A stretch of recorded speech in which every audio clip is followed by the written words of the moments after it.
I think Islam hates us. They have done nothing except wreak havoc and terror for our faith and our religion. When we stand up to those who oppress our communities, that Allah accepts from us that as a form of jihad. Foundations of society are fragile. We must be the shepherds of our own civilization. Anyone answers either yes or no without making necessary distinctions, both are not telling the truth. They're lying. Father, we pray that your word will become a hammer that breaks rocks into pieces. That you will raise up in this nation pulpits and prophets that will call the nation back to repentance. Will you distance yourself from those who think differently, or will you join us at the table and talk about what is really important? This is the Al-Ma'idah initiative, conversation without compromise. If you had a time machine and you could go on you wouldn't have to live there. You could just vacation in any place in time and history. Where are you taking that machine?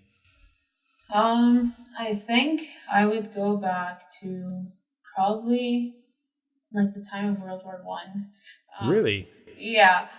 It's interesting because I think that when I was in high school, we learned about sort of like the world wars and like very abstract, very sort of basic details. I never really got into the depth of it. And even here, when I'm studying, I never really got the chance to sort of get into like sort of depth. And I've always been interested in so like what were individual leaders thinking at the time, or what was really going on there at the time? How was the culture like? How are people affected on an individual level? And a lot of that, like, you can only get so much from reading and studying, and I think that it's fascinating because like such events sort of like really impacted the world. It sort of changed like the course of like politics and economics. I think I'd love to just see that. Have you ever read the book The 7 Pillars of Wisdom? No, I've heard of it though. I tried reading it about 7 years ago. And I probably got about a third of the way through. Then I recently revisited it on audio, and it was way more interesting this time around. Mm-hmm. Because now that I know a bunch of Saudis, I'll hear him describe the character and be like, I know that person. Yeah. So who was that? Like, who wrote that book? Sort of what does it, like, revolve around, I guess? So the guy who wrote it is a guy called T.E. Lawrence, later known as Lawrence of Arabia. Oh, yeah. And he's a very interesting character because he's employed by the British government to go and be a liaison to the... Yeah, I've watched the movie. I think there was a movie. Yeah. So he's not... It's a little... I'd say he's a little more self-effacing than he is in the movie. Mm-hmm. That he's a little less... In the movie, they kind of make him look like an egomaniac. Yeah. And you don't get that from the book. Right. The central, I'd say the thread that runs throughout the whole book is this regret and frustration with the way things have turned out in a lot of ways. Mm-hmm. It starts with the quote, "All men dream, but not equally. Those who dream by night in the dusty recesses of their imaginations will awake to find that it is vanity. But the dreamers of the day are dangerous men, for they will act out their dreams with open eyes. This I did." And he's saying that because he's not very happy with the results of what he did. Because for the vast majority of people he was talking to, he just outright knew he was lying to them. Because the British basically made promises out of two sides of their mouths, saying, we're going to support you guys to be the leaders of this country, and we're going to support you guys to be the leaders of this country. And Lawrence was honest with Faisal, the son of the Sharif of Mecca. I think that's his position. That he said, look, the British are going to be unpredictable about this, and the best thing that you can possibly do is try and put yourself in a strong position to survive this and come out on top. So that was the one person he was being honest with, and everyone else he was just saying, "It's going to be great, guys." And that's his claim to it, and it's probably legitimate because years later, Faisal's still posing with pictures for him and considers him a friend. So despite the weird results of the First World War, that happened, they're still considered him a friend even in the midst of that. And they didn't have to, because he wasn't especially high ranking, but he just sort of took it and run with it and helped mobilize the Arab armies to do what they're good at, which was disappearing into the desert, coming out of nowhere, attacking an Ottoman convoy, destroying their supply lines, and then disappearing again. And that was just this unsustainable war for the Ottomans to fight because they weren't used to the territory. Yeah, honestly, it sounds like an incredible book. Yeah, it's really about the human side of it as well. Yeah. So that's what's fascinating. Yeah, I think that definitely when you're reading about these events, you always lack the sort of individual and like humanistic perspective. So I think that it would be very interesting to read a book that sort of incorporates both. And you can see those like things play out, like incentive and then like culture and then politics and all of that. The one thing that I read that I was listening to there, and I almost spat out my coffee because of how accurate it was he said that there's this inevitable thing in Arabia, like the seasons, where at some point some austere religious scholars will come out of the desert, will try and bind everything in the country, and will almost take over, and then time and time again they get dashed to pieces on the shores of these wealthy merchant Arabs who are more liberal and easygoing, and then that whole movement will collapse. So yeah, he's saying every 100 years, hardline religious zealots will come about, and then they'll almost have everything. But then there's these wealthy class of Arab merchants that they're never able to overcome, and then eventually the Arab merchants win, and everything goes more liberal again. I think that's very interesting because I don't know. I think with like sort of my studies, I don't think that it happens all of a sudden. I think it's that you sort of like forge these alliances based on some common interests, right? And then like eventually you reach a point where like those interests don't necessarily meet, and it becomes more costly for you to upkeep that alliance.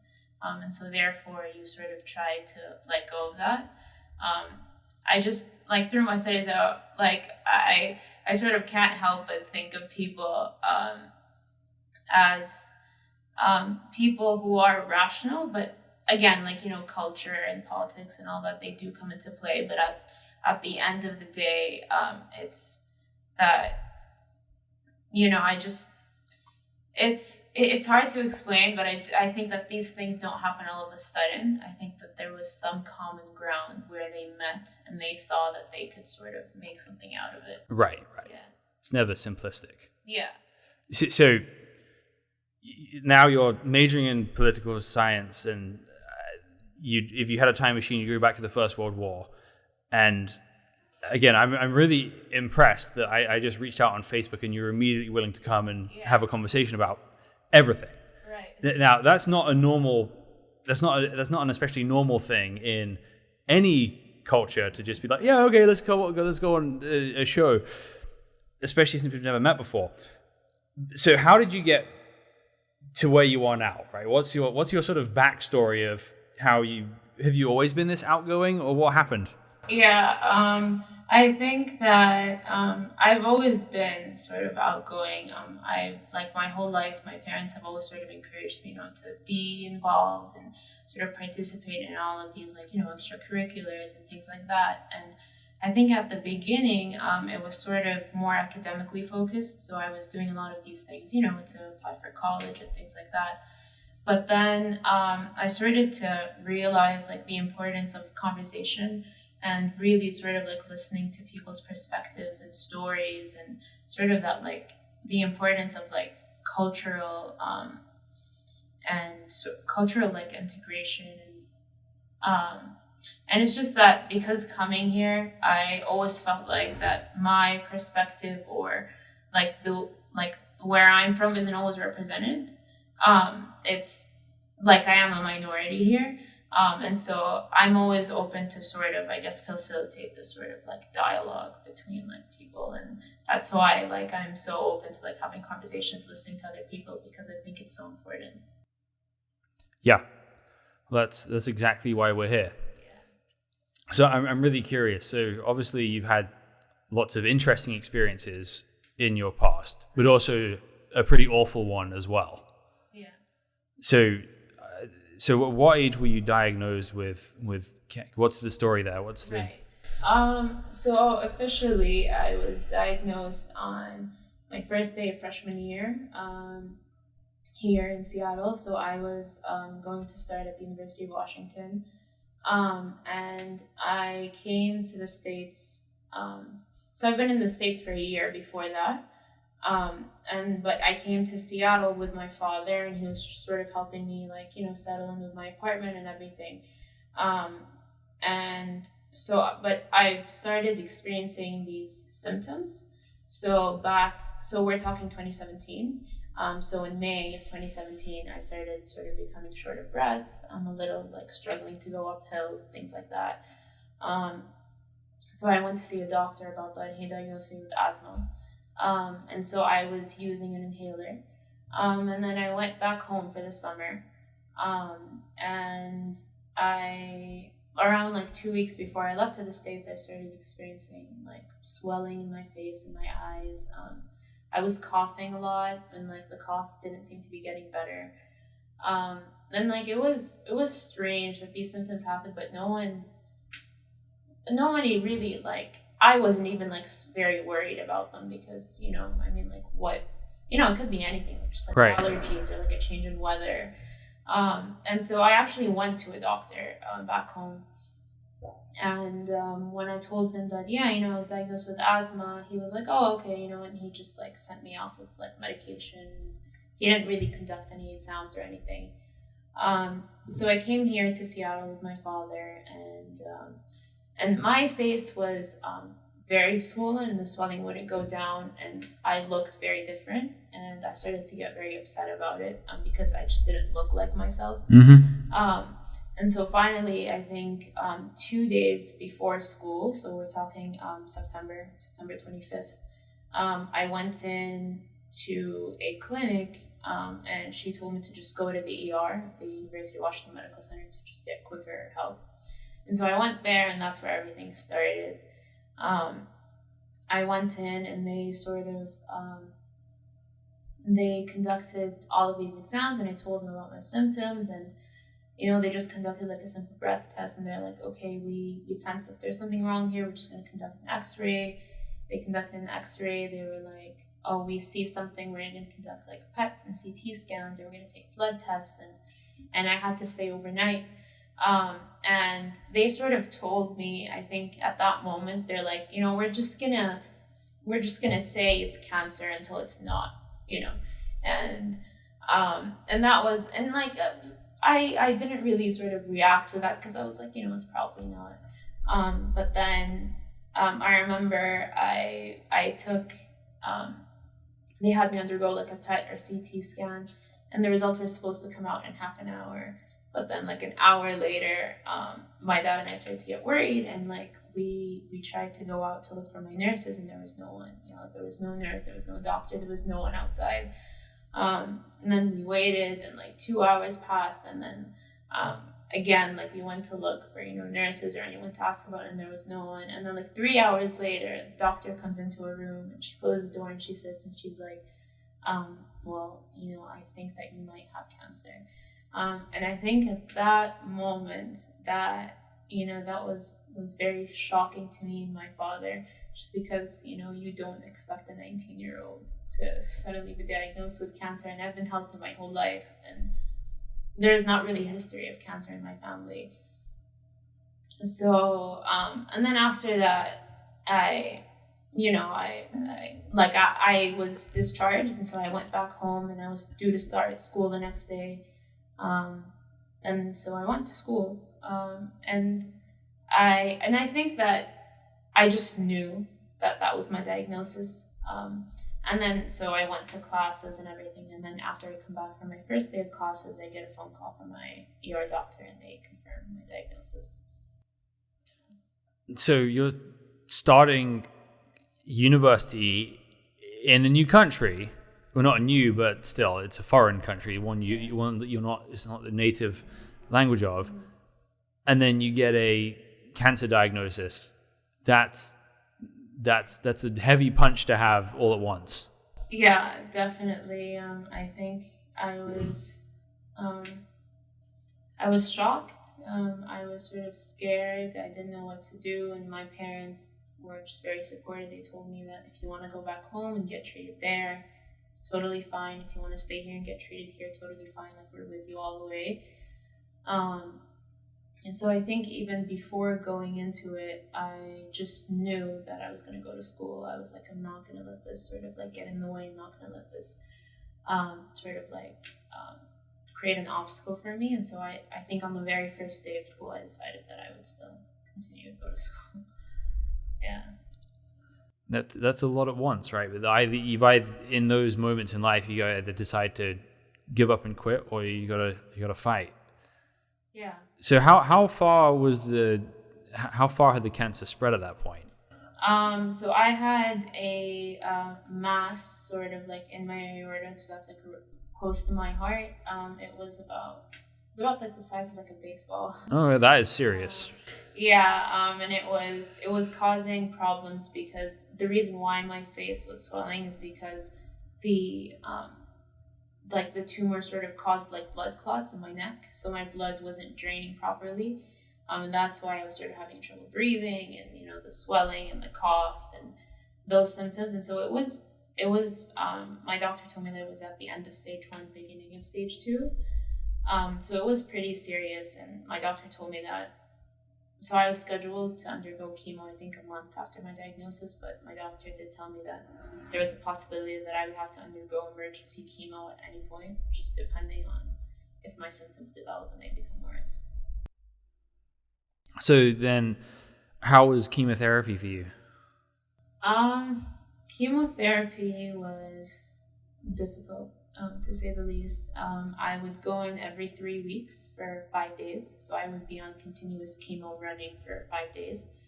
And I think it was, for me, it was difficult. Well, number one, I lost my hair after the first chemotherapy session.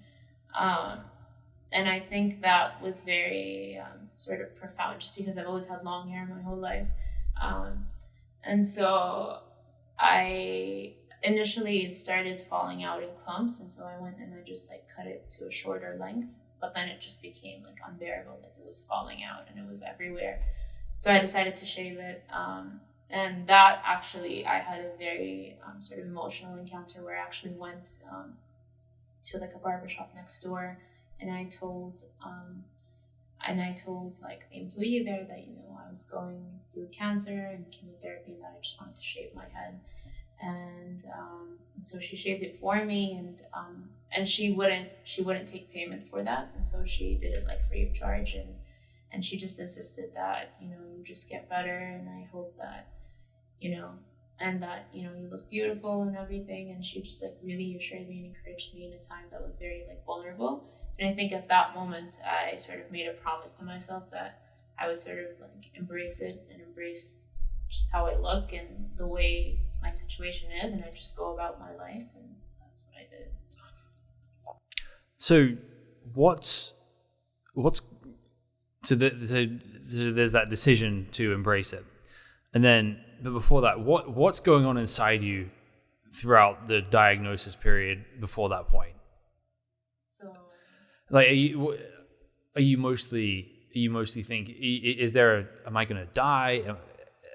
right. What's going on? Do you just what are you feeling at that point, and what's the internal battle going on inside you, and how to deal with it? Yeah, so I think initially my question was why. So why was I diagnosed? I'm 19 and healthy my whole life. So what happened there? And I asked my doctor, and he said, well, it's just a genetic mutation, like our cells like reproduce, and apparently they reproduce into with different DNA structures, and it just happened that your cells mutated and you produce a cancer cell. And I think I was scared, but I was very determined and like driven, and that no, this would not get in the way of what I want to do, and that this can't be the end for me. Like, I'm 19, I haven't done anything that I wanted to do. I didn't even graduate from college. Like, this can't be the end. And I think the whole time what guided me was just the belief that I knew that God sort of, I guess, put me through this, and that there had to be like some sort of like purpose behind all this pain and all this suffering, and that it wasn't that, it wasn't the end. And I think that belief in the very beginning just kept me going. And I think that when you go through trauma, you have these coping mechanisms. So everyone has like their own. And I think for me, my coping mechanism was to basically sort of like dilute the situation, sort of make it, like to myself, I convinced myself that it was just like a daily inconvenience, like I had to take my medications in the morning, and I had to inject myself like 3 times a day, and that was fine, like I would just, I'd just do that and go about my day like it was a part of my routine. Even in the hospital, I would like set everything up and sort of just study there, and like wherever I was, I tried to be like in control. And so for me, this was just like something I couldn't control, but I sort of tried not to acknowledge sort of what was happening, I think, at the time. And then how long is that battle from that point on, from the point you find out, you start treatment? So how long of a process is that? So treatment was like so I think the first month after I was diagnosed, it was just all like tests and exams and appointments and just going over the side effects of chemo. And then they did like a biopsy and a bone marrow biopsy and all these different tests and like heart exams and MRIs and things like that. And then I started chemo in November, and I finished chemo like 6 months later. So that so I was in the hospital for 5 days every 3 weeks. Yeah. That's a lot. So then, are you clear now? Yeah. So I've been in remission for almost 2 years now. Congratulations. Thank you. Yeah. So you said during that time, you held on to the belief that God was using this for a purpose. Mm-hmm. How much have you thought about what that purpose is, or what do you think about that?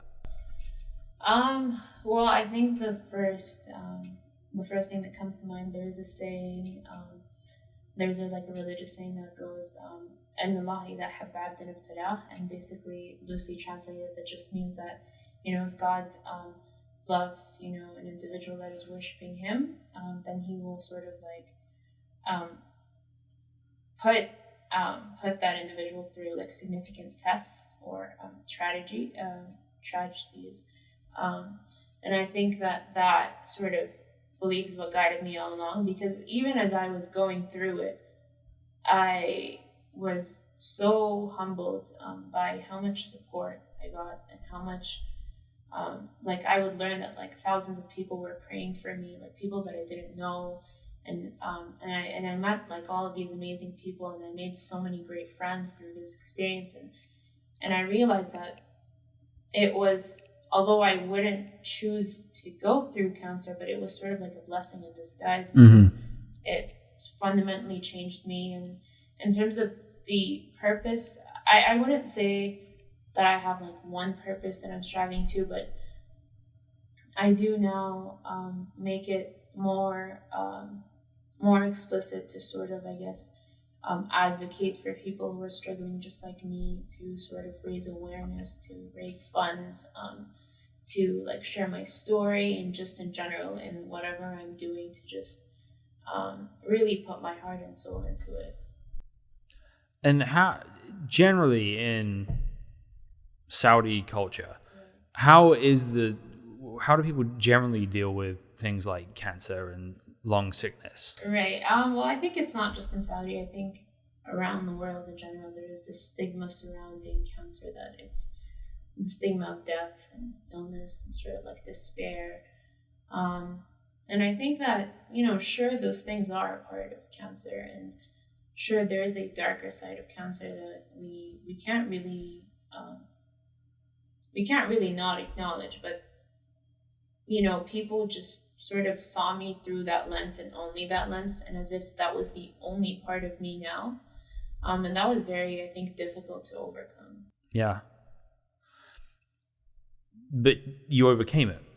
And how do you try to overcome it? Right. So I think that the first thing that I did was me deciding to go to school. I was sick, and I was in sort of like a weakened immune state, but that didn't mean that I didn't have goals and I didn't have dreams, and I sort of just like I believed that this wouldn't sort of get in the way of like my passion and my goals, and I think that the second part of how I tried to overcome that was to share my experience as raw and as vulnerable as possible. When I was first diagnosed, I was looking online for people who were in the same circumstances or who went through similar experiences. But I couldn't find anyone, and I'm sure those people are out there. They just haven't, publicly shared their experiences. And I think that because of that, I realized that the sort of like the intersectionality of all my circumstances was very hard to replicate. Yeah. And then I realized that, my story is unique, and that it isn't something that would weaken me, but something that would like empower me. And then I sort of tried to become the person I was looking for. And so I shared my experiences. I wasn't afraid to, sort of like go out or share pictures of me, and, when I was bald and everything, because, cancer sure is a part of me, but it's not all of me. Right. And I think that in sharing my experience, it was helpful for me personally to just, I guess, sort of flush out how I was feeling. But then I'd also hope that whoever was struggling out there, whether it was cancer or something else, that they'd find something meaningful in my experience. Right. And have you been able to connect with other people who have found your stuff? Yeah. So I am still like very active on Twitter, and that's where I mainly shared sort of my, I was writing like articles and sort of about my experience and everything. And a lot of people messaged me who either had family members going through cancer or they were going through cancer, and they would just tell me that, they would sort of come to me for advice or just to like express, how, they only had well wishes for me. And then I think it was last December, I was visiting home for Christmas break, and I actually I gave a TEDx talk on my experience.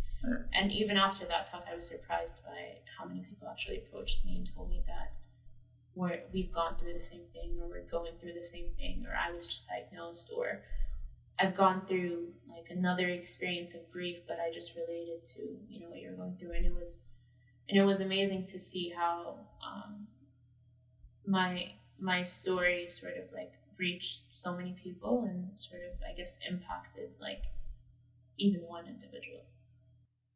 Yeah, that's great. I'm glad you've been able to share that.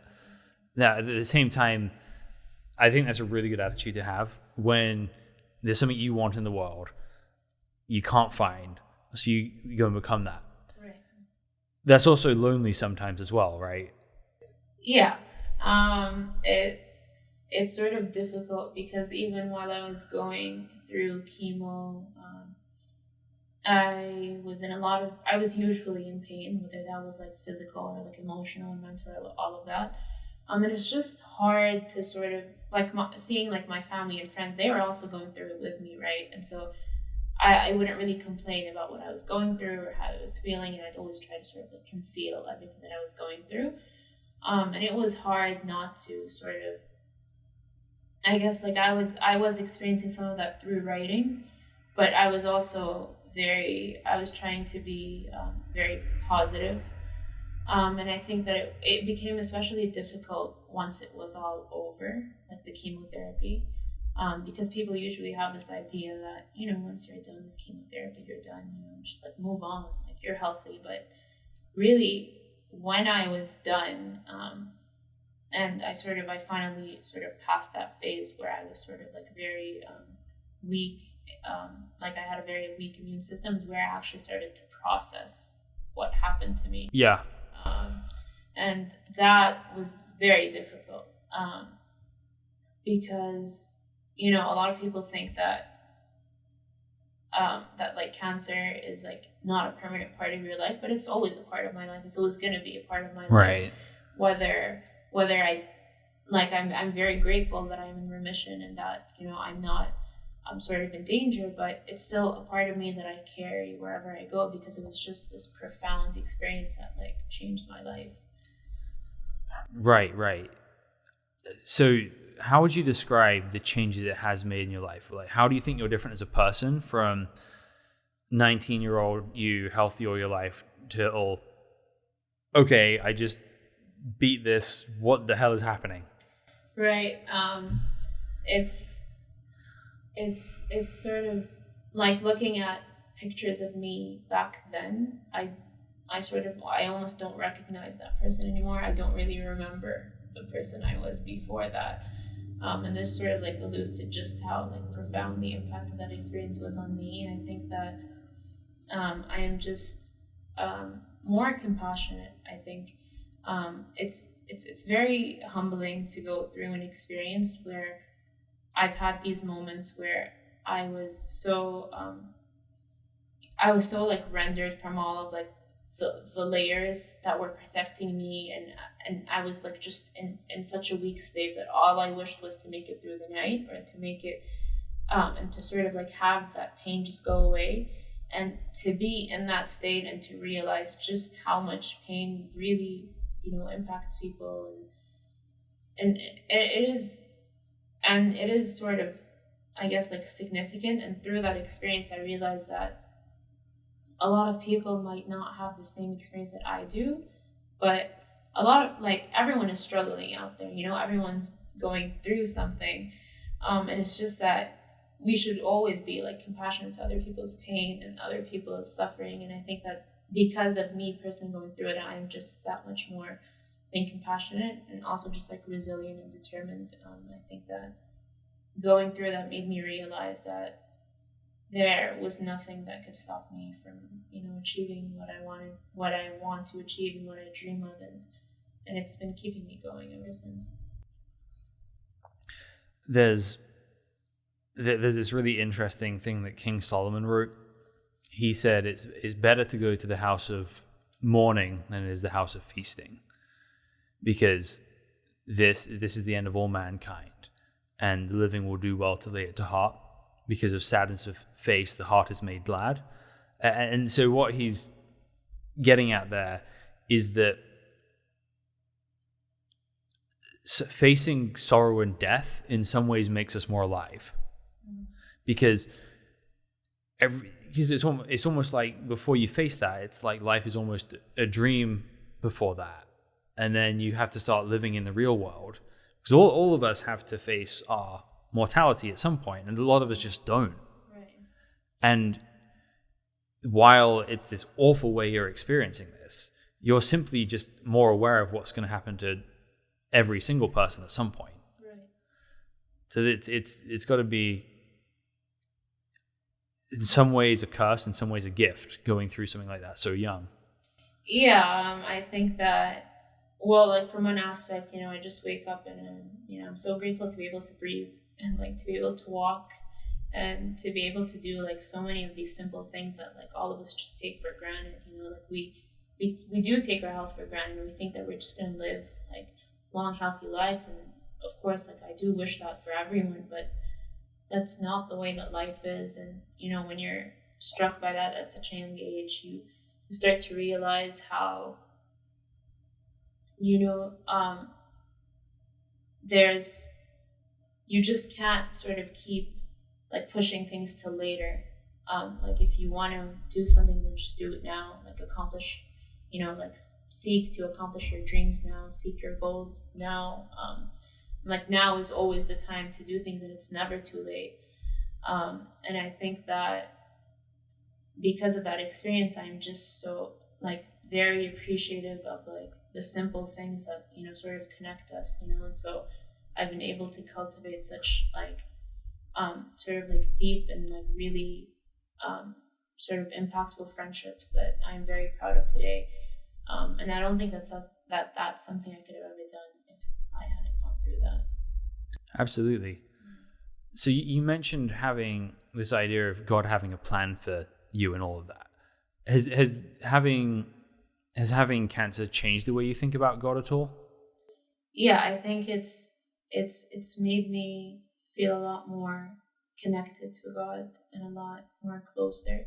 And that is just that in those like weakest moments that I've realized that God is with me the most, and that even going through such a sort of tragic experience, I always felt his presence with me, and I always felt protected, and I always felt watched over. And I consistently just pray that, God guides me along the right path. And now as I'm finally sort of able to do many of the things that I wasn't able to do because of being sick, that, I'm sort of realizing how good God is, and how sort of like amazing that, these things like good things have been happening, and that's why, like, when I reflect back at that time, I honestly have very good memories. Like, it was a time that, I was genuinely happy, and that I made such, great friendships, and I'm a lot closer to my family. And yeah. So I'm curious, if you see cancer as being a time where you ultimately felt closer to God, what are there things you're doing that make you feel closer to God, or is it just the general sense that he's getting closer to you? Well, I think that it goes both ways. I think that just in general, I would always make an effort to sort of, whenever I'm praying, to consciously be present.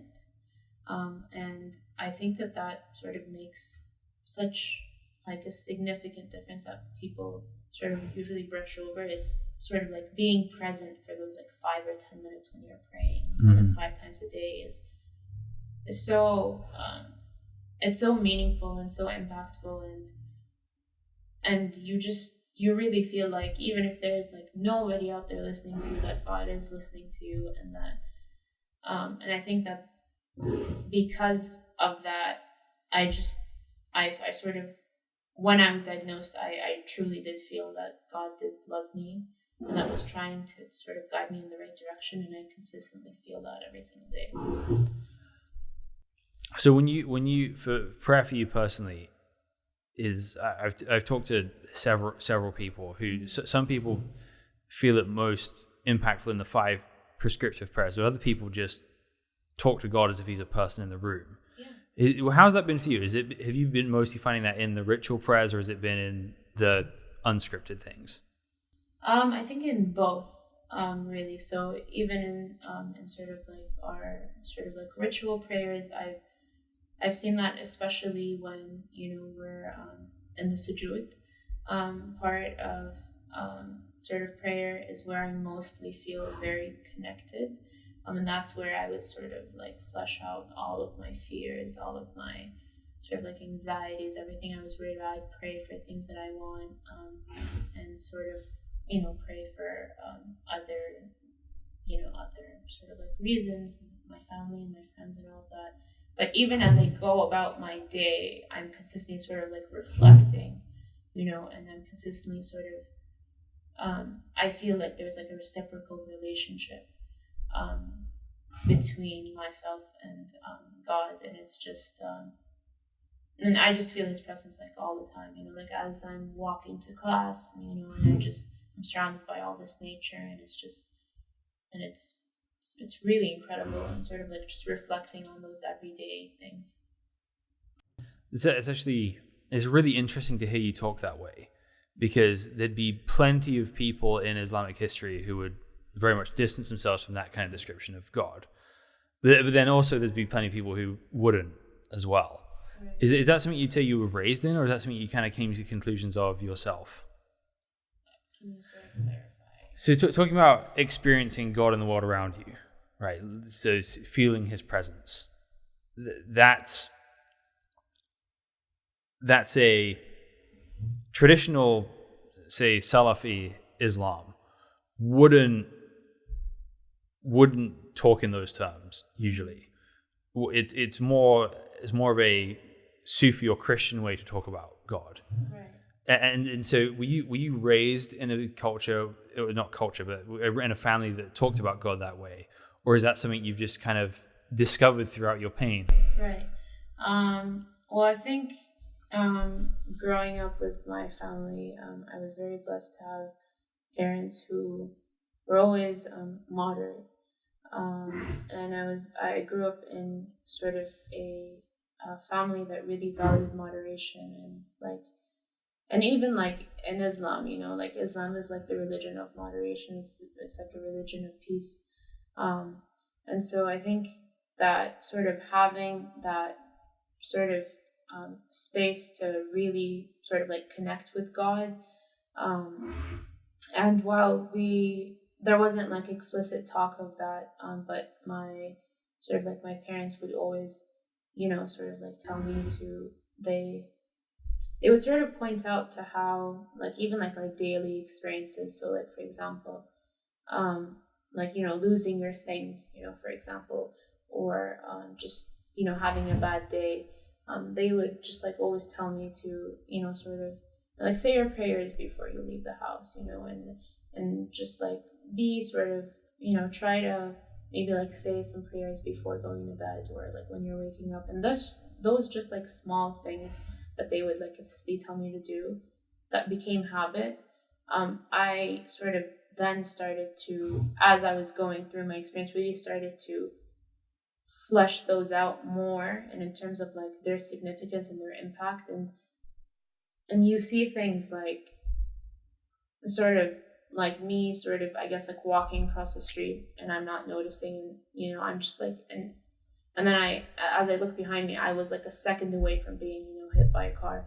And it's just like in those moments that I just feel that, God is with me, that He is protecting me, that I was spared this, by like just a split second, and it's these, and it was, and like, even as I was going through chemo, it was all of these little things, like, I wasn't even going to come to Seattle. I was actually going to go to school in California.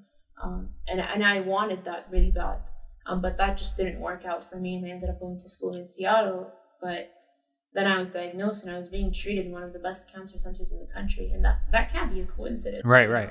And it's like, and it's so just like incredible to see just how God works, and just because like at the time when I was sort of like trying to, go to school in California, I wasn't aware that, there was something good that was lying for me here in Seattle. But then I came here and I realized that, and I think that through my experience, I've just sort of become that much more connected and closer to God. Yeah.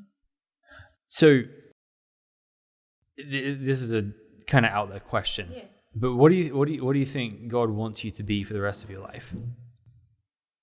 I don't think there's an answer to that. I don't think that God would want me to be anything. I think it's just that in the person that I want to be, I consistently pray to God that He would guide me through the right path of achieving what I want to achieve. Mm-hmm. And so whatever that is, and I do feel that I can pursue my goals and my dreams, but just going through that and sort of doing it sort of like the right way, and with like sort of like a strong belief in God, that even if things don't go according to plan, that God does sort of really I guess He does want the best for us, and sometimes the best for me is not something that I can see now. Right. Maybe in like a few years I will, and wherever I am, I will, and wherever I do get to,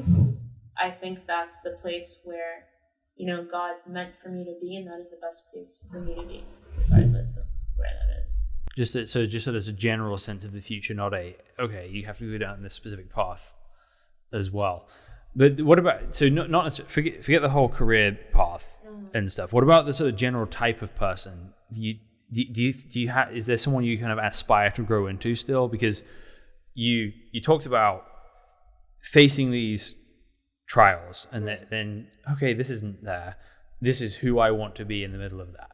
Do you have something like that guiding you for the future as well? Like who you want to be in the world? I think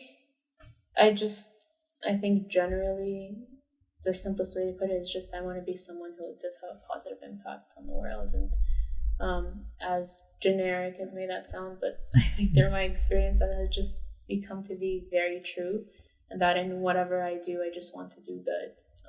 And yeah, that's pretty much it. Okay. And then how does that weigh on you? Because for some people, they may think, okay, I want to do good. And that can sometimes feel impossible to live up to. Yeah. How is that for you? Do you feel like, oh yeah, I'm like 68%? Or you're like, oh man, I wish I could do more stuff? Yeah. No, that definitely weighs on me. I think that pressure, especially when I was going through cancer and chemo, I was sure I was able to do a lot of things, but I also held back from doing a lot of things. And there was like this sort of immense pressure for me to do something like great and be something great. And sort of like things don't go according to plan. And sometimes I feel like I'm working hard and it's leading nowhere, and sometimes you feel, and I would sometimes feel like, my efforts are not like acknowledged and they're not going anywhere, they're not being reflected anywhere. But then it's just, I sort of just try to take it day by day and just work hard and just like really believe that somehow this is all going to come together, whatever I'm doing. And I've consistently seen that, and sometimes I just feel like I'm going in no direction. And then like a month later, I look back and I'm like, wow, that's incredible how things just somehow came together. And yeah, there's something I experience all the time, actually, that with things I'm trying to do, that have you ever seen the movie Saving Private Ryan? No. There's this great scene in the movie where everyone's run out of ammo, he's injured, and there's this German tank coming right at him. Okay. And he's just slumped over, just like hopelessly firing his revolver at the tank. And then suddenly it explodes. And he's like, what? But then there's a plane that's flew overhead and bombed it. And I have so many of those seasons in life where it just seems like, what am I even doing here? And then suddenly everything kind of comes together at once. And it's like, oh, okay, there we go. Yeah, I think that's how I felt, especially when I was recovering from chemotherapy. It was very difficult for me just because I always had these physical side effects. So I was always like tired and sort of like fatigued. I had very low energy. It was just exhausted all the time. And like, no matter how much sleep I'd get, I'd just always be tired. And it was like significantly just sort of like impacting, my school and studying, and not all professors were equally understanding in what I was going through, and that was very hard. And so I was working extra hard just to match the efforts of all of like my other classmates, and it was very hard, is that I had to work at least twice as hard as everyone else. And I just hoped that somehow my efforts would come together and somehow I'd make it. And, and I'm just surprised that, here I am. I'm in my junior year. I made it through these past 2 years, and time really flies, and I've got like less than 2 years left to graduate. And it's just like mind blowing. Yeah. Yeah. And so it's almost, you kind of go through these amazing things, and then you kind of get this bigger view of the world, and sometimes it makes the world easier to live in, sometimes harder, right? Mm. Because I've been given this incredible gift, and now what do I do here exactly? Right. It does feel like that a lot sometimes, and sometimes I think that it is sometimes hard to like share my experiences, and it is hard to be that person who's always sort of like vulnerable and honest, because it's hard to share those deepest, sort of like parts of you, and those like, and especially when it comes to like mental health. And so at times I would find it very challenging, and I would feel as if, that I would feel as if like, like there are people out there who are asking me for help and asking me for advice, but I can't even seem to sort of help myself right now. But I realize is that like through helping, others and through sort of like sharing my experience, and no matter how raw or vulnerable, and it's scary really to just put yourself out there, but the way people have responded to that has been very surprising, in that a lot of people are telling me that, you've said the things that we've been so afraid to say to even ourselves. And it's so sort of, I guess, very meaningful to discover that, and then also to know that, going through this journey, I don't think that it'll ever be sort of like over for me. I'm always going to be sort of reflecting on this experience. I'm always going to be sort of like embodying that person and carrying that around me wherever I go. And it's just as time passes, I am processing more and more of it, and I still haven't processed it fully. And I think that's okay, and that we just have to accept that, it's never really over, and we're never really done, And I think it's really important that you're sharing this, because one of my experience of, I'd say Middle Eastern cultures in general, is that there's a lot of people who feel alike and never say anything to each other because they're just afraid of the shame and the way people are going to talk about them and what's going to happen if they're open about what they're going through.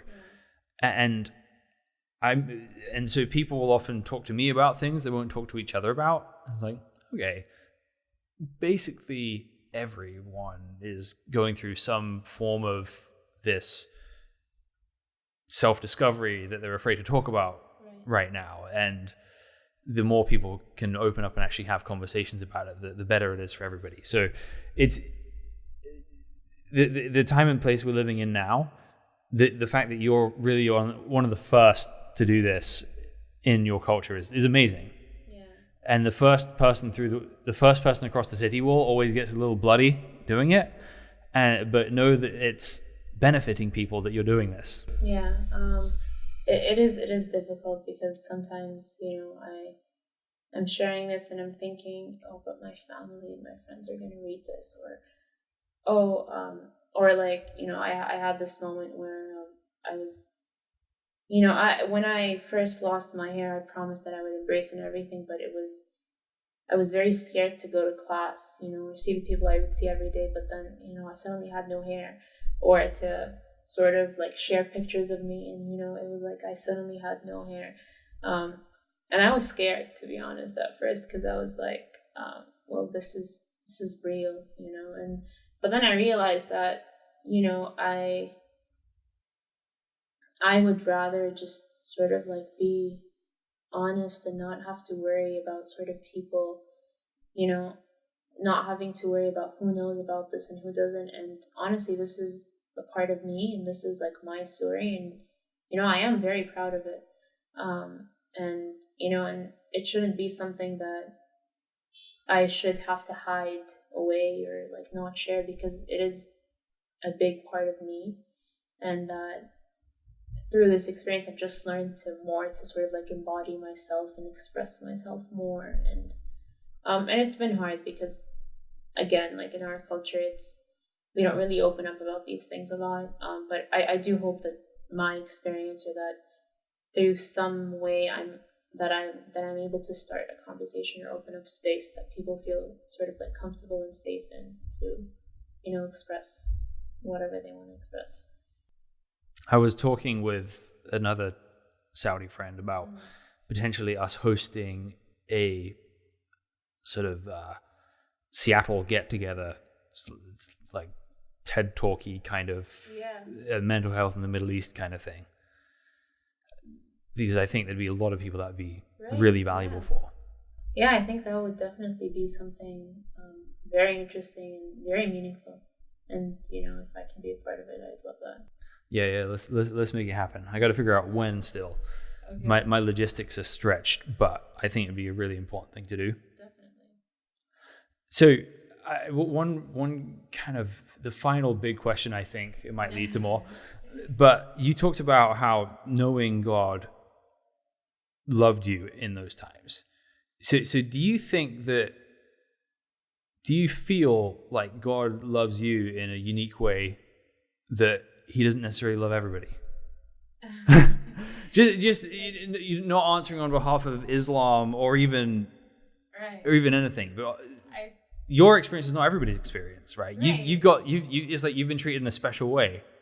Right, but no, I think that God loves, every single person in sort of like a different, unique way, and I'm not sure you can really like quantify that or really even like sort of define that. But it's just that I think that all people go through these, struggles and these sort of experiences, and you do come out of those experiences stronger and different in your own way, and it really opens up your eyes to like some of the most important things, and sort of gives you this sort of clean slate in a way to just like take time and like rebuild and really sort of embody the person that you actually want to be. And I think that God loves me in a unique and different way than he loves you or loves anybody else. And I think that's what my answer would be, I guess. It's a tough question. It is right. Yeah. Because I'm guessing in your time getting treated, you met other people who are being treated as well. Right. And are all of them still here? Well, to be quite honest, when the hospital wing that I was being treated at, I didn't interact much with the people on my floor just because I was the youngest there. Yeah. I wasn't placed in like the sort of like the children's wing or like the young adults wing just because the type of cancer that I had was assigned to this wing. And just that the type of cancer I had isn't usually sort of diagnosed in like young patients. But so I haven't really interacted or have got the chance to meet a lot of people who are going through treatment. But I did become very close friends with my nurses in that way. Okay, yeah. Yeah, and I still see them from time to time, and we sort of like catch up, and it's pretty nice, yeah. It's just an interesting thing to think about, that your story is an amazing story, and it's not everybody's story either. Right. I mean, you have this transformative, you have this horrible pain, but at least this great transformation in you and an enrichment of the way you look at the world. Right. And I think that's more unique than you might realize. Yeah, thank you. I think that, just in general, like all people, my sort of, I guess, my transformation just happened to be as a result of this sort of very big and impactful event. But I think that all of us, are consistently and every day transformed by the things that happen in our lives, like with, our relationships and the people we encounter and sort of like our just everyday experiences. And I think that even for me, I'm not the same person that I was yesterday. I'm not the same person that I was when I finished chemo, and I consistently keep changing and transforming. And I think that that's just how, everyone really is. I think everyone's always transforming. I don't think it's always for the better. Right. I mean, if it was, we'd live in a much better world than we do. I think there's some things that sometimes we do react to things in a way that makes us better. There's also a way to get jaded and cynical and arrogant about things as well. And that hasn't happened to you, as far as I can tell. Or maybe I'm missing something here. Well, I had a choice, and like when I was diagnosed, I did, I had a choice, and like I had a choice to, just like stop going back to school and just, do treatment. And I did have a choice to, I wasn't in control and I didn't have a choice over the things that happened to me, but I had a choice over the way I responded to the things that would happen to me. And I think that, regardless of your circumstances, regardless of everything you're going through, I mean, we're all human and sometimes those things really break us. But at the end of the day, it's how we choose to respond to them. And I think that, I did have the choice to, just sort of become a very bitter and very, sad person and just very, and I could choose to just, isolate myself and, go through all of that. But I didn't, because that didn't seem like something that I wanted to do. That's not something that I wanted to become. And that's not the way I envisioned my life to be. And so when I was diagnosed, I promised myself and I made a choice that, I would embrace all of this experience with on all levels. And I made that choice and I've made it, and I've sort of been keeping myself, sort of accountable, I guess, in a sense. But that doesn't mean that, I'm not sort of neglecting that there was sort of a darker side, and a more painful side of my experience. There definitely was, right. For sure. And it is so essential for us to express those sort of emotions and to really sort of just embrace them and embrace, the pain that you're going through and the sadness. I just think that it shouldn't be something that's guiding, your sort of the way you're going about life and sort of like your everyday, thoughts and behavior. And so for me, I chose to see it as more of a light in a sense than something that would, just impact my life in a negative way, I would say. Yeah, and that I'm glad that's worked out well for you, because it's sad to watch somebody give up on life, and I'm glad you've survived and thrived, and you're sitting here today able to talk about it. Thank you. I think that I was very blessed in that I had people around me. So my father, he just dropped everything and stayed with me for like a year until I was feeling better, and he took care of me in every way possible, and he was sort of my best friend. He still is, and that the sort of support and the encouragement and the environment that he just gave me, he never made me feel like I was sick or that there was something wrong with me. He was always supporting and encouraging. And I think the same thing is like, especially with my mom, she actually couldn't be with me during treatment because, I have younger siblings and they were going through school back home in Saudi Arabia. So she wasn't able to be physically there with me, but she was just so present emotionally. And my parents just sort of, they embodied all the people that I would ever need. And like my family and my friends, and I know that I couldn't have made it really without them because, a big part, of who I am and how I was able to sort of overcome that was because of them, because of their support to me. I'm forever grateful for that. That's a gift. It really is. And I think, honestly, in this day and age, and I think from what I've experienced from Saudis as well, that a good, attentive, loving father is not a lot of people's experience. And it sounds like you and a few others are uniquely blessed with something like that. Yeah, I am very grateful and very thankful to God, and then to my father for just, giving me all that love and support that I've needed since day one. Like, even when I was back home, that support was consistently given out to me throughout my life.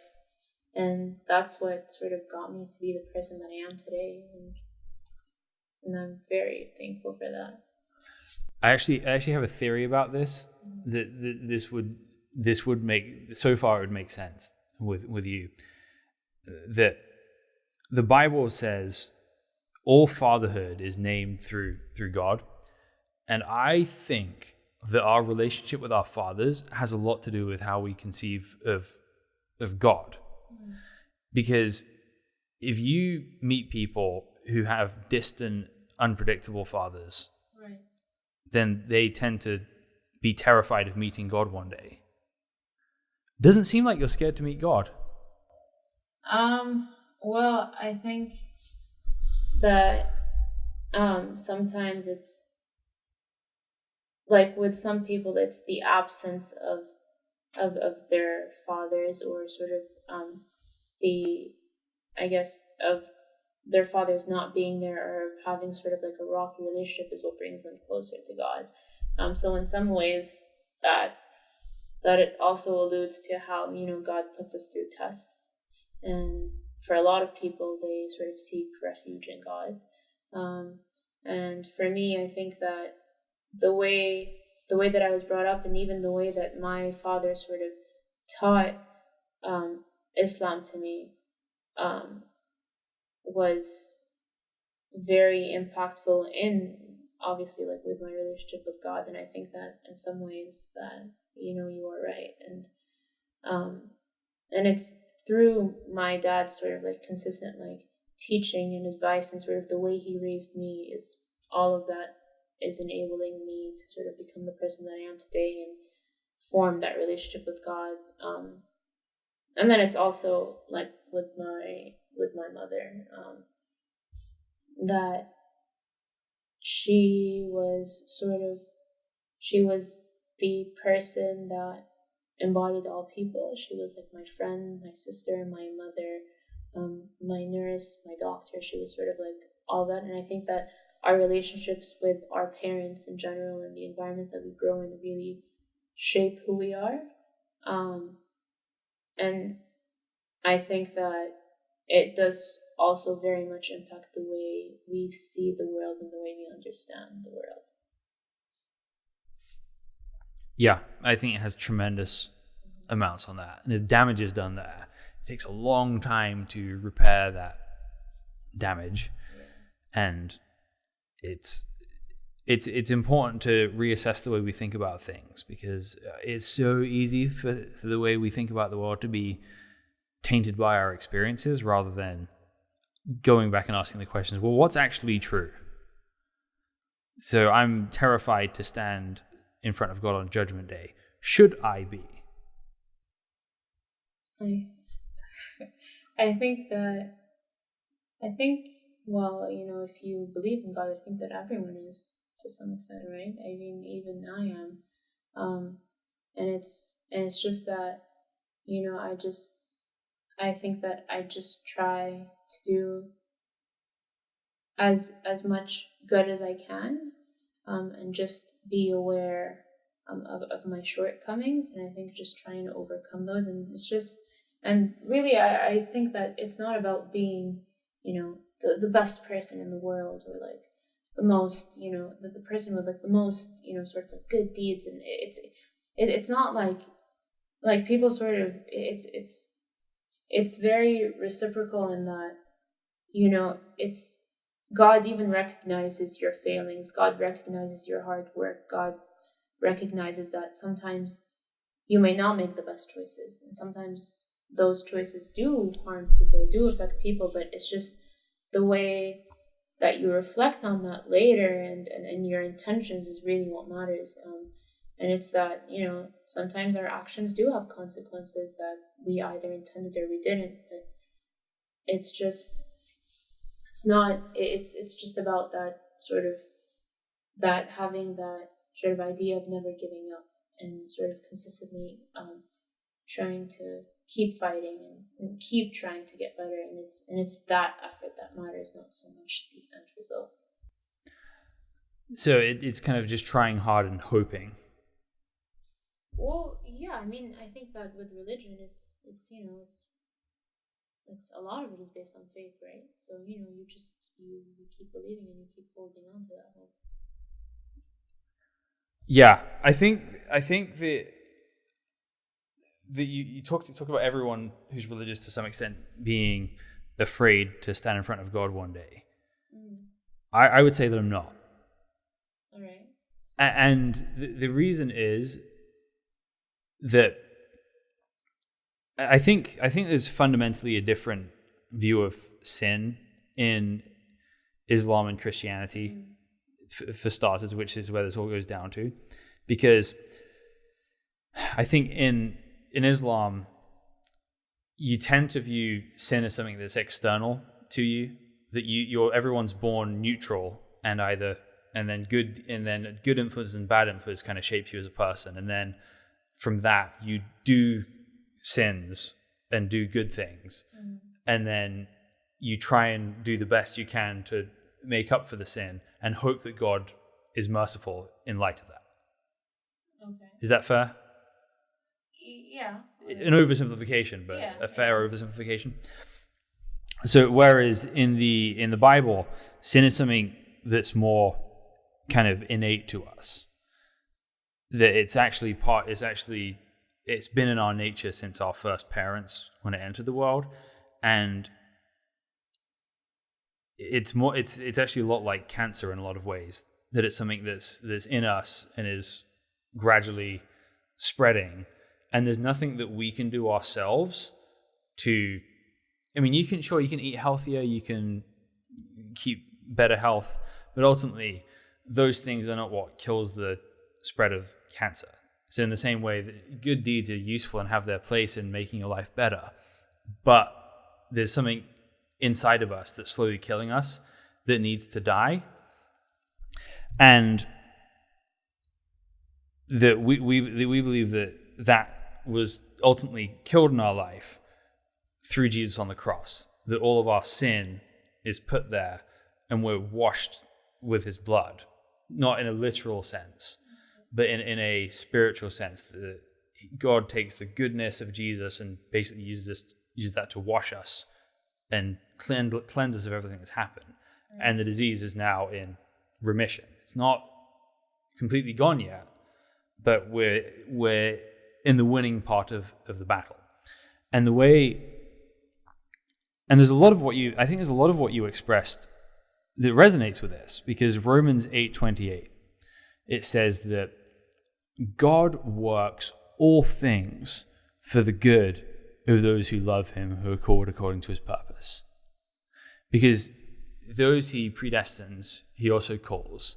Those he calls, he also justifies. That means he makes them right. Justifies means kind of legally made right. It means that everything's taken care of, everything's dealt with.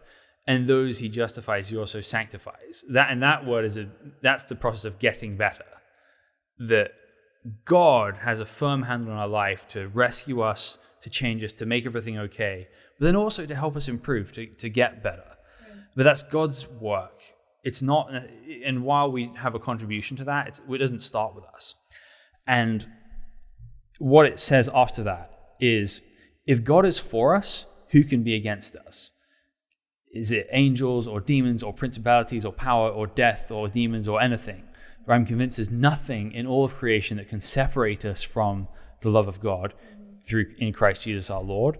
So I'd see God's hand in our life is primarily as a loving father who sent his son so we can be part of the family, and we can know with certainty that we're loved and forgiven now, so that we can kind of rest from that burden and be a part of spreading his love in the world. So that's why I wouldn't be personally afraid of standing before God on Judgment Day, because it's just going home. Right. Well, I think that just in terms of, like, for me as a Muslim, I don't think that I see sin as being, exogenous and being sort of like out of my hands and not, sort of coming, not sort of like that it's purely influenced by other people, sure. But I think that we, like, in the beginning of, like, in the very first, sentence of the Quran, like, Bismillah ar-Rahman ar-Rahim, it says, like, God is merciful first and foremost, and you always remember that, and, like, whenever we read the Quran, we always start with that sentence, and that sort of is, like, the sentence that, like, I first learned, and sort of grew up with, and I think that I carry that wherever I go, because I mean, sure, like when I sin, I am sort of I am regretful and I try to seek God's forgiveness, but I also know that God is merciful, and I also know that God, as long as I'm trying, that God will forgive me, that God is that God will have mercy on me,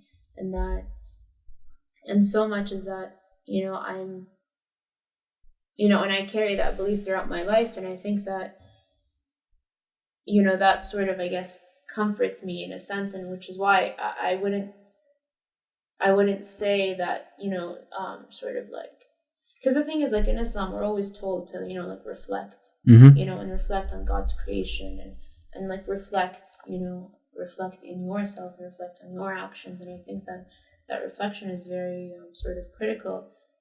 And so when I do commit a sin and I feel regretful, I reflect and I seek God's forgiveness, but in the end there is always that belief that God is merciful. And so and through that sort of experience, that sort of shapes how I behave in the future, and sort of how I carry myself. And I think that, so for me at least, I would not say that I do see sin as like an exogenous thing, because if I do, then I would sort of like seek to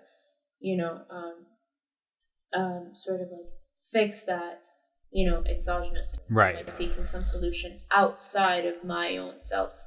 But it is that I understand that I am not in control of other people's actions, but I am in control of my own, and I'm in control of how I carry myself. And I just ask God that He guides me through this process where I'm just able to make those right decisions regardless of what other people are doing around me. Yes. So I guess I'm definitely oversimplifying it, but maybe the way to think about it is like this, right? So imagine sin as like a branch of a tree, and I think in Islamic theology, it's like the roots do go into you, but then they find its ultimate source in in something else. So the general Islamic way to think about it is, yes, you've got to deal with your things inside of you. So you've got to both cut out the source of where it's coming from externally, and then you've got to remove it internally. Is that a fair way to think? No, because like, I mean, and I think that like in all regions of religion, we all have temptations, and it's just, and in Islam, it's not the fact that those temptations aren't just there, and that and that we aren't sort of like tempted to sort of sin, but it's that the way we respond to those temptations. And so I don't think that sort of I guess metaphor analogy that you gave is necessarily representative of how it is. It's I would say that even in Islam, it is acknowledged that we are humans, we are not perfect. Yeah. And that, we do have, temptations, but it's the way we respond to that, and the way, and sort of the way, I guess, we see the world is what matters, not so much as of those like sort of like individual, sort of actions or little things. Sure. And it seems like you've been raised in an environment where you don't have a simplistic view of sin and good deeds, that you have a nuanced, thoughtful view. But I mean, I think also as like you grow up, it's not only the environment that you're raised in, it's the environment that's sort of surrounding you, and sort of things that you read and experience, and the way, and just things that you encounter that really sort of, define that relationship for you. Yeah. There's a lot of growing, a lot of things to think about, and I think everybody should think about this stuff more. Right. And I think that's one of the gifts of what's happened to you, is that it's forced you to think. Yeah. It's forced you to really think about what's important, how the world works. Right. So if you were to, parting advice, if you were to speak to somebody going through who's just been diagnosed with cancer, what encouragement would you give to them? Well, first of all, I would say to just take it day by day. You can get very overwhelmed in thinking of, like chances of survival and how long chemotherapy is going to be. But, just taking it day by day and just really focus on what you're grateful for. You were diagnosed with cancer, but you're still alive. Your diagnosis is sort of a way of telling you that, now you've just got to fight to live. And just sort of, I guess, really just have faith that, whatever is going to happen is what's best for you, and to just be okay with uncertainty and not knowing.